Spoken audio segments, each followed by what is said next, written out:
Think like a doctor, a cough that won't stop. Every month, the diagnosis column of the New York Times Magazine asks well readers to try their hand at solving a medical mystery. Below you will find the story of a healthy middle-aged man who starts coughing and just can't stop. He can't exercise. He can't laugh.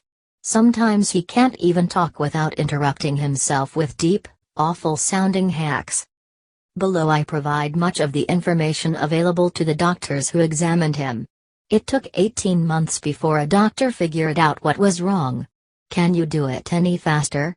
The first reader to offer the correct diagnosis will receive a signed copy of my book, Every Patient Tells a Story, and the satisfaction of solving a real-life case. An emergency 18 months in the making.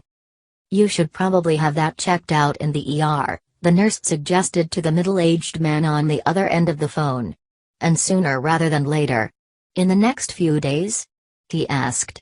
In the next few hours, the nurse replied.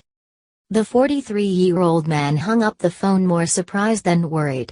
He had been dealing with an annoying and persistent cough for a year and a half, and none of the doctors or nurses he'd seen in that time seemed to think it was a big deal.